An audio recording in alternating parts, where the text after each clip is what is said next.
다 찾으셨으면 저와 함께 한 절씩 교독하도록 하겠습니다. 제가 먼저 12절 읽습니다. 이삭이 그 땅에서 농사하여 그 해에 100배나 얻었고 여호와께서 복을 주심으로 양과 소가 때를 이루고 종이 심이 많음으로 블레셋 사람이 그를 시기하여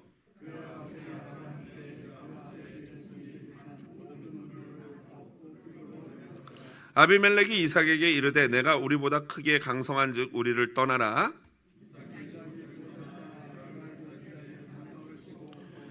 다 같이 읽습니다. 그 아버지 아브라함 때에 팠던 우물들을 다시 팠으니 이는 아브라함이 죽은 후에 블레셋 사람이 그 우물들을 메웠습니다.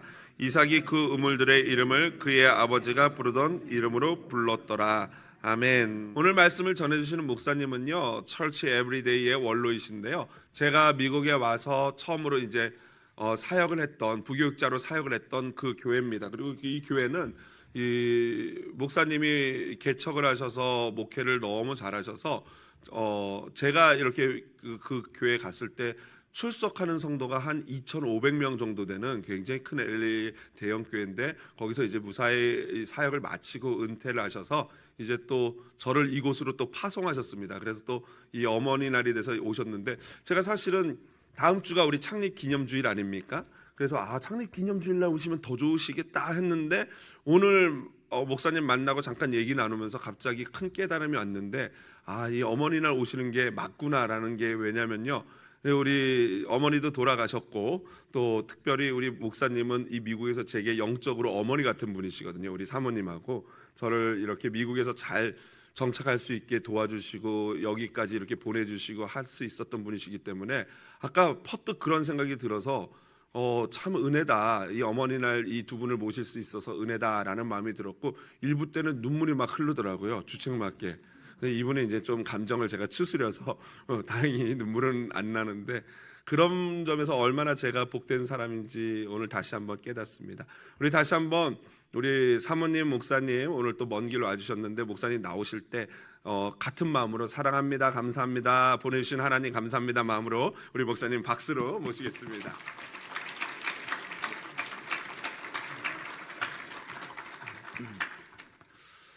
인생은 해석이에요, 그죠? 사실은 좀 죄송하게 됐죠.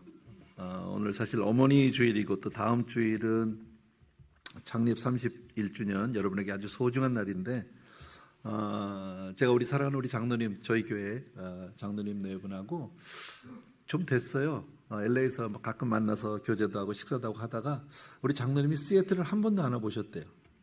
그래서 언제 같이 가자고 그냥 말로 했는데, 그게 말이 씨가 돼서 이번에 시간이 되신다고, 그래서 와서, 사실 장로님 네 분과 우리 여행 왔어요.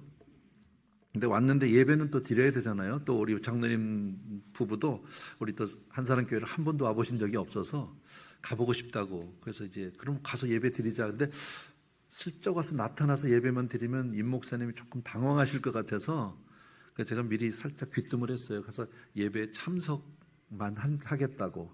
그러니까 장로님 네 분과 가니까 놀라지 말라고 그랬더니, 다음 주에 와주시면 좋은데, 다음 주엔 또 스케줄이 안 돼서 미안하다고 그랬더니, 이번 주에 설교하라고 하면 마지못해서 시킨 게 아닌가 싶기도 하고요.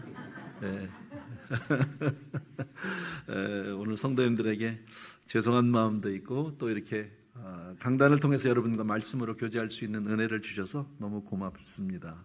감사하고요. 사실 오늘 어머니 주일이라 어머님에 관한 말씀 좀 나누면 좋은데, 사실 창립주일 얘기도 하고 해서 제가 무슨 말씀을 전하면 좋을까 좀 고민을 하다가 그냥 제 마음대로 하기로 했어요. 용서하세요. 사실 여러분, 우리 한사람교회 제가 여러분과 매주일 같이 신앙생활하는 건 아니지만, 우리 원로 목사님, 이미 천국 가신 우리 박희민 목사님도 제가 잘 알고, 박희민 목사님이 처음 LA로, 콜로라도 원래 사셨거든요. 그다가 이제 이사 오셔서 제가 은혜교회에 있을 때, 그때 처음으로 이제 은혜교회 성도님으로 있을 때 제가 담당 전도사였었어요. 저보다 물론 연배는 있으신데, 그리고 이제 신학교 다니시고, 그래서 참 귀한 분이고 너무 사랑하는 우리 목사님이신데, 또 하나님이 은퇴하신 후에 또 천국으로 들어가셨고, 그다음에 우리 임 목사님, 또 사랑하는 우리 임 목사님, 죄송합니다. 와서 목회를 잘 해주셔서 얼마나 고마운지 몰라요. 여러분의 교회가 하나님의 은혜와 함께한다라고 저는 믿어요. 왜냐하면 교회가 계속해서 조금씩 이렇게 부흥하고 있다라는 거죠. 여러분, 교회 부흥은 저절로 되지 않아요. 특히나 요즘 세대에 부흥하는 교회 찾기가 참 어려워요.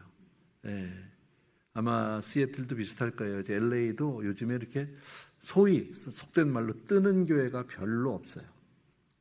요즘 세대가 또, 그리고 많은 이들이 교회를 떠났고 코로나 이후로 또 젊은 세대들이 교회를 외면하고 하는 것은 지금 뭐 거의 전 세계적인 추세거든요. 많이 발전된 것 같고 많이 발달된 것 같고 풍요로워진 것 같은데 영적으로는 굉장히 어두운 시대예요, 지금요. 그래서 우리는 그것을 잘 깨닫고 교회 학교가 줄어들고 부흥이 사라지고 젊은이들이 교회를 외면하고 사회적으로 영향력을 잘 끼치지 못하는, 영향력을 미치지 못해요. 아마 여러 종교가 있죠, 그죠? 캐톨릭도 있고, 뭐 불교도 있고, 기독교도 있고, 뭐 그 외에 여러 종교들이 있지만 그 중에서 가장 인기 없는 종교가 아마 기독교일 거예요, 요새요. 이번에 또 미국계 포프 새로 교황이 선출이 되셨잖아요. 아마 제 생각에 더 많은 사람들이 캐톨릭으로 가지 않을까, 미국 내에서. 그런 또 생각도 한번 해봅니다.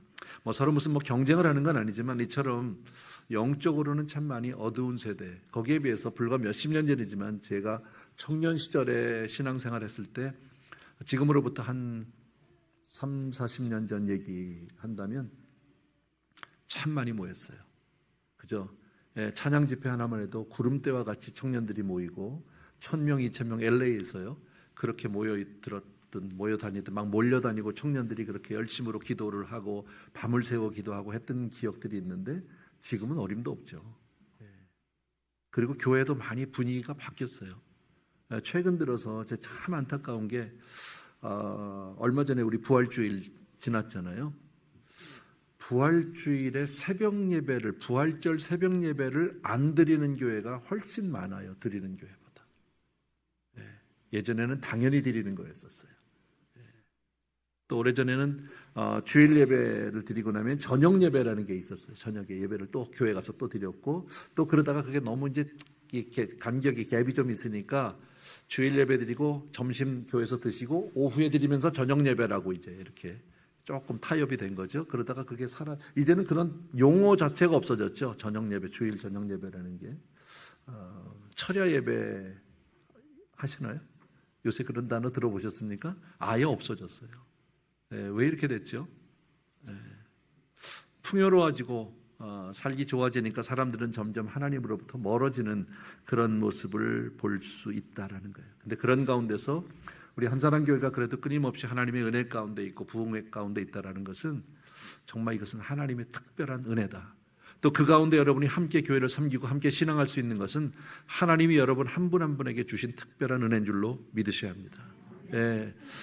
제가 교회를 사역을 35년 했어요. 그리고 개척해서 25년을 섬기고 재작년 말에 2023년 12월에 이제 은퇴를 했는데, 은퇴하고 나서 이렇게 생각해 보니까 지난 25년 제가 개척해서 섬겼던 우리 에브리데이 교회 25년은 정말 하나님의 은혜였었구나.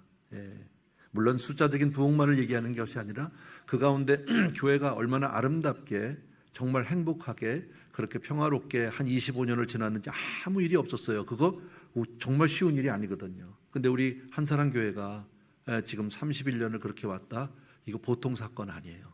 여러분, 얼마나 많은 교회들이 주변에 있습니까? LA도 참 많은 교회가 있는데 정말 많은 교회들이 아파하고 힘들어하고 정말 상처 가운데 고난 가운데 있는 교회들이 정말 많습니다. 그런데 거기에 비해서 여러분 교회가 이렇게 평안하다는 것은 이건 거저된 것이 아니에요. 하나님의 은혜인 줄로 믿습니다. 그런데 오늘 우리가 읽은 본문의 내용은 아주 간단한 내용이에요. 하나님이 이삭에게 복을 주셨어요. 그래서 이삭이 농사를 했는데 100배를 거뒀어요. 대박이 난 거죠, 쉽게 말하면요. 얼마나 좋았겠습니까? 정말 그렇게 좋았는데 한편 아비멜렉 그 당시에 이방 왕이잖아요. 아비멜렉이 딱 보니까 기분이 나쁜 거죠. 그래서 아까 16절 읽었는데 이렇게 얘기하죠. 아비멜렉이 이삭에게 이르되 내가 우리보다 크게 강성하니까 너 잘 됐으니까 너 이제 우리 떠나라. 가라.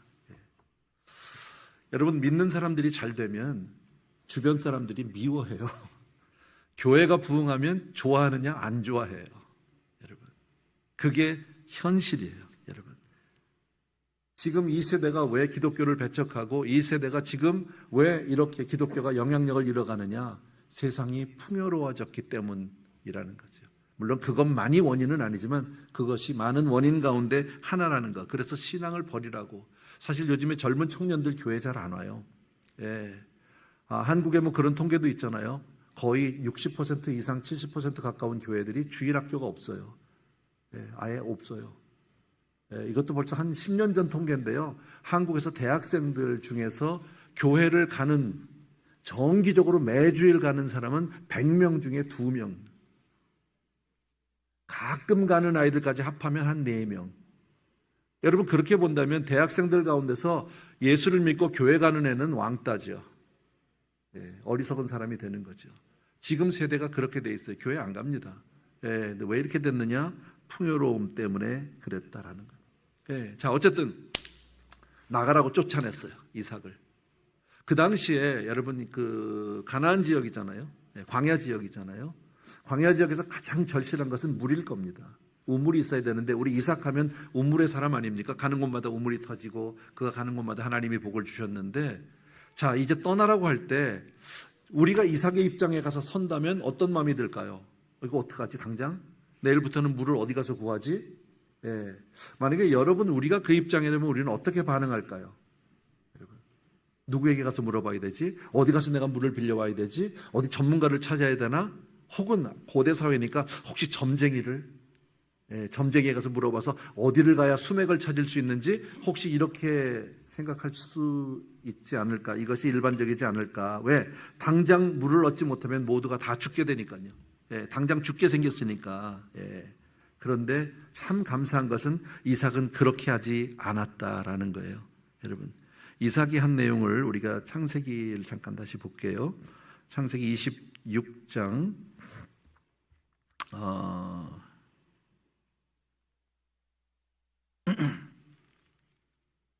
오케이. 18절을 보면요. 17절부터 보겠습니다. 자, 이삭이 그곳을 떠나. 아비멜렉이 뭐 위정자가 왕이 가라고 하니까 그냥 쫓아내니까 쫓겨날 수밖에 없는 거죠. 그곳을 떠나 그랄 골짜기 장막에 치고 거기 거류하며 17절, 18절 보면 그 아버지 아브라함 때 팠던 우물들을 다시 팠으니, 이게 굉장히 중요한 부분입니다. 혹시 밑줄을 그어놓으셔도 좋습니다. 그 아버지 아브라함 때에 팠던 우물들을 다시 팠으니, 무슨 내용이냐면 백그라운드는 이렇습니다. 보니까 맞아. 우리 아버지도 옛날에 이 동네에서 살았는데 그때 우리 아버지는 어떻게 하셨지?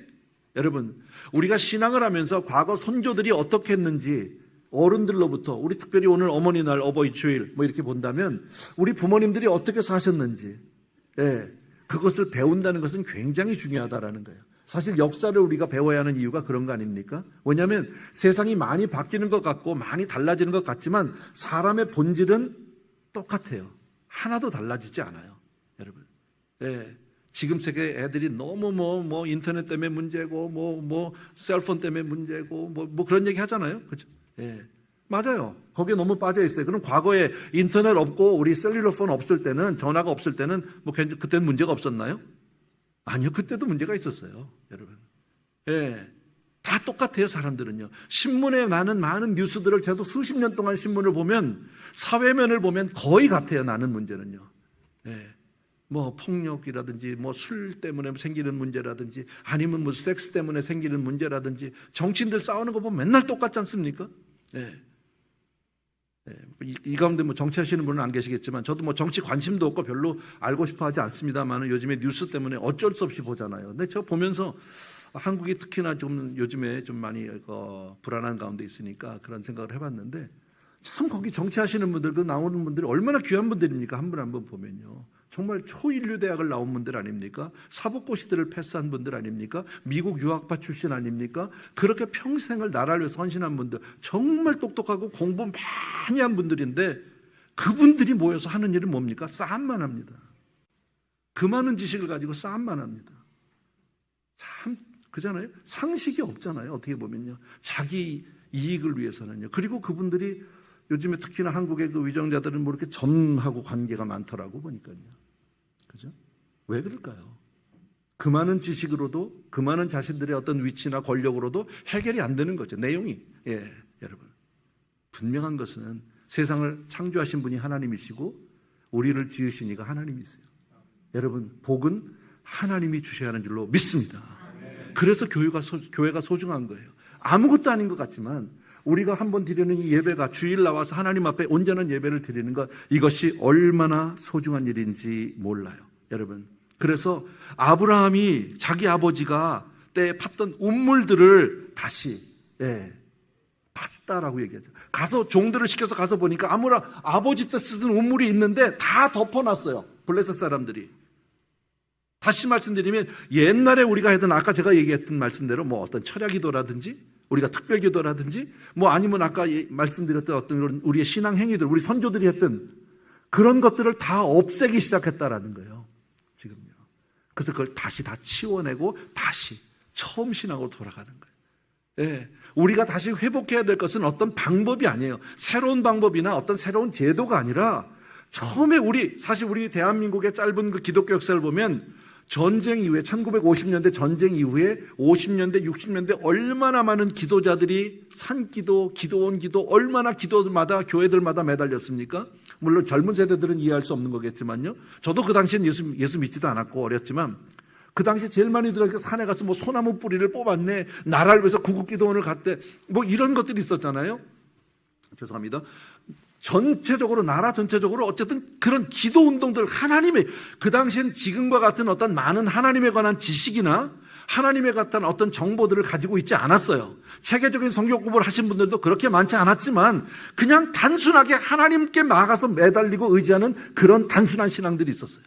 그 기도의 열매로 1970년대, 80년대에 하나님께서 큰 기독교에 부흥의 역사를 주셔서 얼마나 교회들이 부흥하고 대형 교회들이 생겨나기 시작했는지 몰라요. 근데 그리고 경제가 발전이 되고 나라가 커지기 시작을 했는데 그때부터 무슨 문제가 생깁니까? 사람들은 교회를 외면하기 시작합니다. 그리고 1990년대부터 쇠퇴기로 들어갑니다. 지금까지 오고 있는 거예요. 자, 여기서 우리가 회복해야 될 건 뭘까요? 다시 처음 신앙으로 돌아가는 거예요. 과거에 우리 선조들이 부르짖었던 그 기도를 우리도 지금 부르짖어야 할 줄로 믿습니다. 정말 하나님 말씀 한 절을 생명과 같이 받아들이고 그 말씀으로 사는 저와 여러분 되어야 할 줄로 믿습니다. 다시 말씀드립니다. 복은 하나님이 주셔야 합니다. 예, 저는 그렇게 생각합니다. 저는 교회를 개척해서 정말 척박한 곳이었었습니다. LA 지역에서도 제가 개척했던 지역은 교회가 안 되기로 유명한 지역입니다. 그래서 제가 거기 처음 가서 개척을 시작하게 될 때 제 마음속으로 하나님 앞에 이렇게 해서, 하나님이 내 그릇을 아셨나 보다 그랬어요. 왜? 너무 안 되니까요, 그 지역은요. 제일 유명한 그 지역에 한인교회가 약 120개가 있었어요. 그래도요, 그 동네. 예, 그런데 거기 유명한 게 뭐냐면 목사님들이 잘 쫓겨나요. 쫓겨난 목사님들이 얼마나 하면 교회들마다 잘 깨져요, 교회가.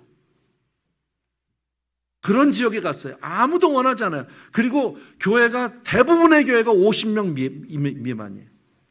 당시에 제일 큰 교회가 한 400명 정도 모였어요. 그게 딱 하나. 나머지는 다 거기야. 50명 그 이하예요. 그래서 하나님이 그죠? 내 그릇을 이 정도로 봤나 보다라고 했어요. 근데 거기서도 하나님이 역사하니까 사람들이 몰려들기 시작하고 교회가 소문이 나기, 교회 한 번도 광고해 본 적 없어요. 그런데 하나님의 생명이 있으니까, 은혜가 있으니까 예배 때마다 사람들이 거기서 변화를 받으니까 몰려들기 시작하는 거예요. 예, 그게 은혜죠. 저는 근데 그걸 처음에 정말 감사했는데 그걸 25년을 오면서 당연하다고 느끼기 시작했어요. 이게 잘못된 거죠. 그게 당연한 게 아닌데. 정말 하나님, 여러분 교회가 31년 동안 이렇게 온 게 당연한 게 아니에요. 얼마나 교회가 크냐가 중요한 게 아니라 하나님이 함께 하시냐가 중요한 거죠. 그 은혜의 현장 가운데 여러분이 함께 신앙생활 한다는 것은 정말 큰 은혜요 복인 줄로 믿습니다. 여러분, 오늘 말씀을 저는 조금 사실은 원고도 하나 통역한다고 드렸는데 오늘 그거 다 버렸어요, 제가요. 예. 처음 신앙으로 하나님이 하라는 대로 돌아가면 교회도 살 수 있고 여러분도 살 수 있어요. 믿음으로 산다는 것이 얼마나 중요한지 몰라요.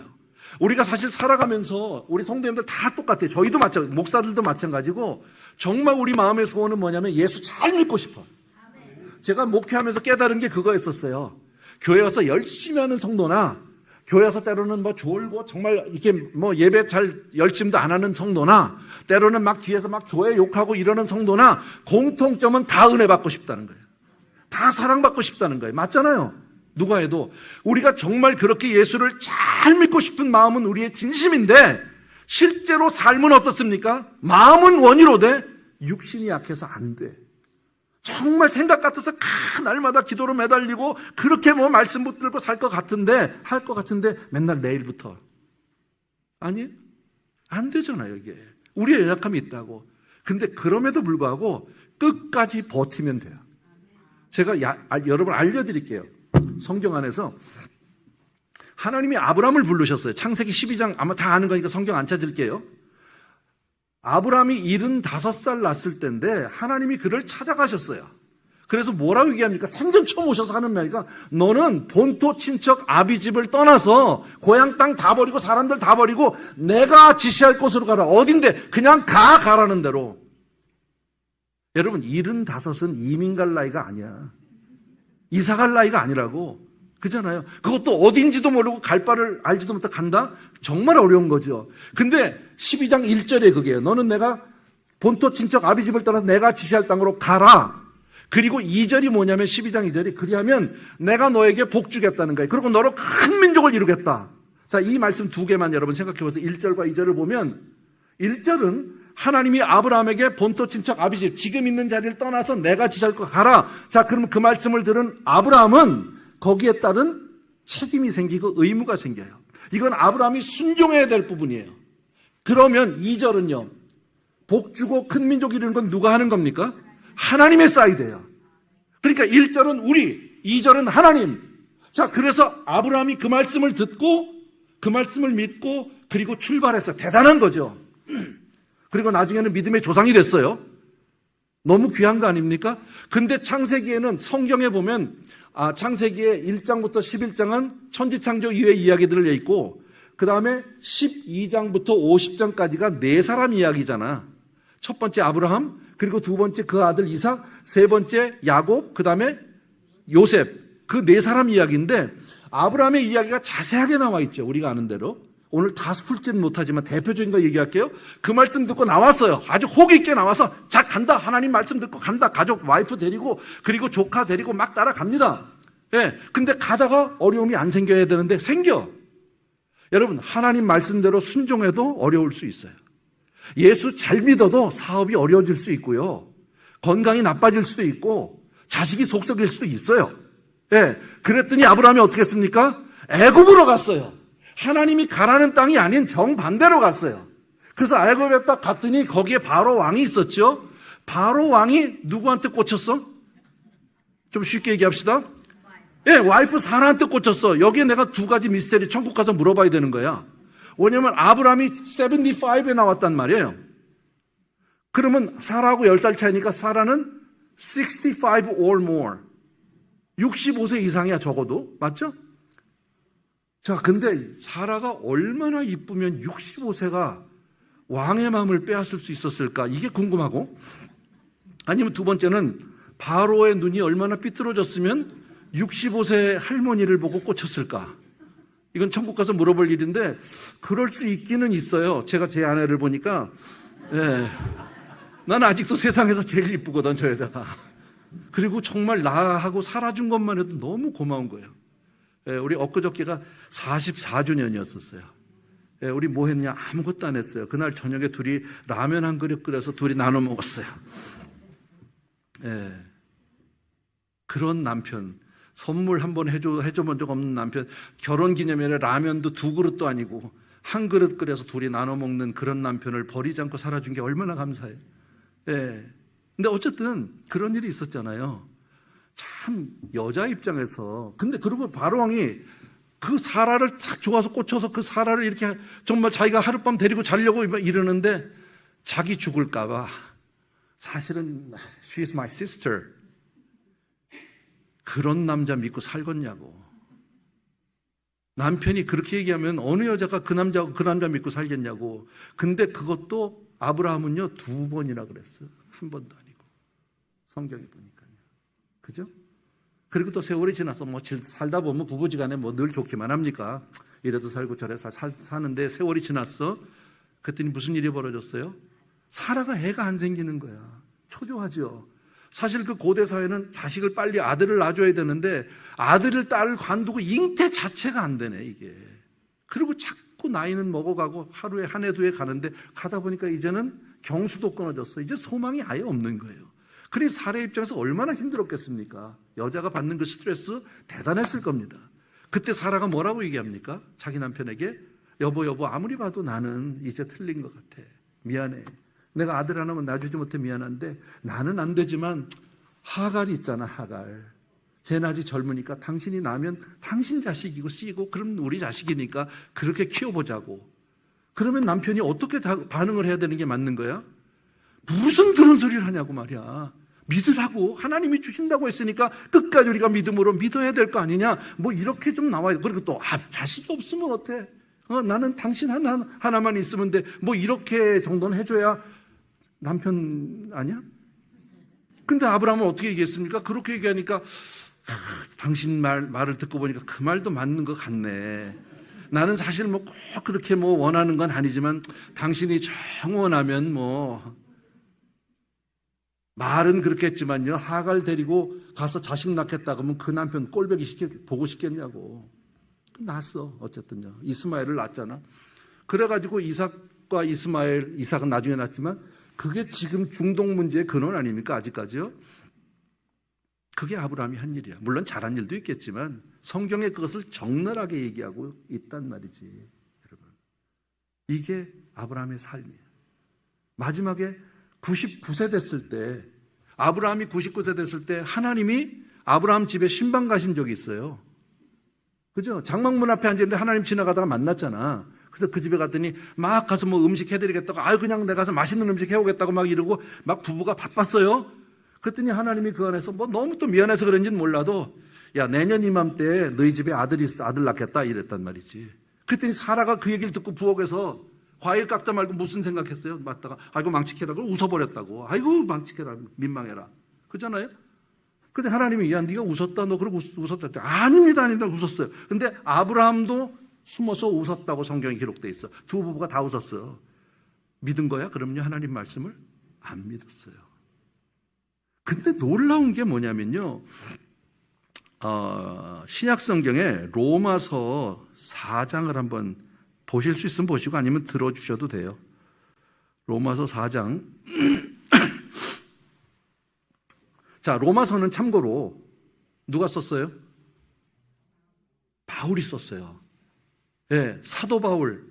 정말 예수님 이후에 최고의 사도 아닙니까? 그렇잖아요.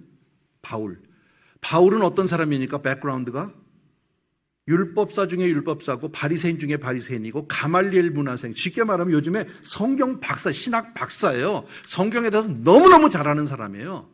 근데 그 바울이 쓴 로마서 4장 17절을 보면 이렇게 돼 있어요. 기록된 바 내가 너를 많은 민족의 조상으로 세웠다 하심 같으니 이것은 뭐예요? 하나님이 하신 말씀이죠. 아브라함을 많은 민족의 조상으로 세웠다고. 그가 믿은 바 누가 믿었다고요? 아브라함이 믿은 바 하나님은 죽은 자를 살리시며 없는 것을 있는 것으로 부르시는 이시니라. 아브라함이 정말 죽은 자를 살리고 없는 걸 있는 걸로 믿었어요? 성경의 창세기를 보면? 아니에요. 18절을 보세요. 아브라함이 바랄 수 없는 중에 바라고 믿었으니 이는 내 후손이 이 같으라 하신 말씀대로 많은 민족의 조상이 되게 하려 하심이라. 자, 이 말씀을 잠깐만 이렇게 보면 아까 제가 조금 전에 저와 여러분이 같이 생각해 봤던 창세기에서 이야기하고 있는 아브라함의 모습과 로마서에서 얘기하는 바울이 기록한 아브라함의 모습은 상반돼요. 두 개가. 완전히 다른 얘기예요. 그러면 아까 말씀드린 대로 바울이 성경 박사인데 우리도 창세기에 있는 내용을 알고 다 아는 내용을 바울이 몰랐을 리가 없어요. 근데 왜 이렇게 썼을까요? 창세기에서는 아브라함의 부끄러운 모습들을 너무 적나라하게 다 기록해 놨는데 왜 로마서 신약에 와서는 너무 아름답게 완전한 믿음의 사람으로 아브라함을 탈바꿈 둔갑을 시켜놨느냐라는 거예요. 이유가 뭘까요? 여러분, 버티는 거야. 끝까지 가는 거야. 아까 제가 말씀드렸잖아요. 우리 다 신앙생활 잘하고 싶다니까. 제 평생의 소원이 있다면요, 기도 좀 잘해보는 거야. 평생 목사로 살다가 목사로 은퇴한 사람이에요. 그것도 쉬운 일 아닙니다. 예. 목회자로 일평생을 마친다? 결코 쉬운 일이 아닙니다. 그런데 그런 제가 제일 힘든 게 뭐냐면 기도예요. 제가 한때는 그랬어요. 기도만 없으면 신앙생활 잘하겠다 내가 그랬어요. 아직도 기도하려면 마음의 준비가 필요해요. 아무 때나 안 돼요. 예, 시간도 장소도 봐야 돼. 환경도 보고 그래야 내가 기도를 할 수 있지. 쉽지 않아요. 물론 뭐 식기도 하는 거야 아무 데나 할 수 있어요. 그런 게 아니고 하나님과의 정말 1대1로 어떤 교제는 그렇게 수월하지가 않더라고 해보는데. 그럼에도 불구하고 부족하죠. 예, 제가 전에도 와서 여러분에게 그런 질문을 하는데 제가 가끔 잘하는 질문인데 우리가 다 받은 직분이 있잖아요. 뭐 장로님도 있고 권사님도 있고 목사님도 있고 아니면 아버지, 어머니, 뭐 남편, 아내 다 있어. 자, 여러분이 가지고 있는 직분에 나는 그 정도의 걸맞는 영성은 가지고 있다. 나는 그 정도의 영성의 소유자는 된다. 손들어봐 있으면요. 없어. 아무도 없어요. 제가 오죽하면 내가 하나님이면 난 나 같은 놈 안 써. 내가 날 아는데. 예, 하나님이 속아주신 거지. 못 본 척 하신 거지 사실은요. 예, 신실하다고? 저 괜찮은 목사라니까. 좋아하잖아 이 목사도 나. 예, 예. 근데 나는 내가 알잖아. 하나님은 왜 모르시겠어요? 그런데요, 부족하지만 정말 내가 실수가 많고 하나님 앞에 부끄러운 일도 많고 정말 내가 죄스러운 부분도 많지만 그래도 하나님 붙들고 살겠다 끝까지 매달리면 마침내 승리하는 줄로 믿습니다. 여러분, 저와 여러분이 나의 나된 것은 하나님의 은혜라 믿으시면 아멘. 맞죠? 나의 나된 것은 하나님의 은혜가 뭔지 아세요? 자격이 아무것도 없는 사람이 정말 아무런 이유도 없고 정말 아무런 조건도 없는데 그냥 다 주신 거야. 목사가 될 만해서 된 게 아니라 그냥 하나님이 세운 거야. 그게 감사한 거죠. 제가 은혜 얘기 하나 하고 마칠게요. 오늘 이삭 얘기였었잖아요. 그죠? 이삭이 우물, 아버지가 했던 거 정말 잘한 거야. 우리 아버지는 어떻게 했을까? 처음 신앙은 어땠을까? 일로 돌아간 것이 너무너무 잘했는데 저는 한때 이런 생각을 했어요. 창세기에 나온 아까 아브라함, 이삭, 야곱, 요셉 네 사람. 그 삶에 여러분 그 네 사람에 대한 인생의 대략 모습을 아시죠? 이야기를. 자, 그러면 저는 스스로에게 이런 질문. 만약에 하나님이 나한테 너는 아브라함의 라이프, 이삭의 라이프, 야곱의 라이프, 요셉의 라이프 중에 하나를 택하라면 너는 어떻게 살고 싶으냐? 라고 만약에 물으면 난 누굴 택해야 될까라고 생각했어요. 여러분도 한번 마음속으로 택해 보세요. 아브라함의 삶 멋있긴 한데 75에 이민 갈 나이는 아니고 그리고 그 늙어서는 안정하는 게 좋아요. 늙어서 한 군데 정착해서 편안하게 노후를 사는 게 낫지. 늙어서 그냥 이사보따리 싸가지고 이건 아닌 것 같아. 그죠? 야곱 너무 파란만장하잖아. 아유, 그 사람 간증이 많아요. 야곱은요. 근데 사실 간증은 남의 간증 듣고 은혜 받는 게 훨씬 좋아. 사실 간증이 없는 삶이 좋은 사람 아니에요? 간증이라는 게 뭐 다 고생한 얘기 아니야? 아픈 얘기 아니야 전부?